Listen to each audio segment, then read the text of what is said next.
మరి కాసేపట్లో సీఎం రేవంత్ రెడ్డి నల్గొండ జిల్లాలో పర్యటించనున్నారు.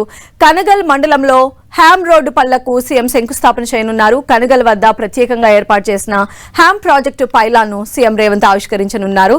ఇక రాష్ట్రంలోని రోడ్లను అభివృద్ధి చేయాలని నిర్ణయించిన ప్రభుత్వం వాటిని హైబ్రిడ్ యాన్యుయిట్ మోడ్లో నిర్మించేందుకు ఆ రోడ్ల నిర్వహణను 15 ఏళ్ల పాటు కాంట్రాక్టర్లే చేపట్టే విధానానికి శ్రీకారం చుట్టింది. ఇందుకోసం R&Bలో ప్రత్యేకంగా హోమ్ పేరుతో ఒక విభాగాన్ని ఏర్పాటు చేసింది. R&B పరిధిలో రాష్ట్ర వ్యాప్తంగా ఎక్కడెక్కడ ఎన్ని రోడ్లు నిర్మించాలో నిర్ణయించింది. మొత్తం 6092 కిలోమీటర్లను 441 ప్యాకేజీలుగా విభజించింది ప్రభుత్వం. 13,006 కోట్లతో ఈ పనులు చేపట్టనుంది. ప్యాకేజీల వారీగా ఈ పనులు చేపట్టేందుకు సీఎం రేవంత్ రెడ్డి ఇవాళ శంకుస్థాపన చేయబోతున్నారు. ఇక సీఎం రేవంత్ రెడ్డి ప్రత్యేక హెలికాప్టర్లో ఇవాళ మధ్యాహ్నం కనగల్కు చేరుకోనున్నారు. మధ్యాహ్నం 3:30 గంటలకు కనగల్ మండలం అగ్రికల్చర్ మార్కెట్ కమిటీ యార్డ్లో హ్యామ్ రోడ్ ప్రాజెక్టు కోసం ఏర్పాటు చేసిన పైలాన్ను ఆవిష్కరించనున్నారు. అనంతరం నల్గొండలోని NG కాలేజ్ గ్రౌండ్స్ లో ఏర్పాటు చేసిన బహిరంగ సభలో సీఎం పాల్గొనున్నారు.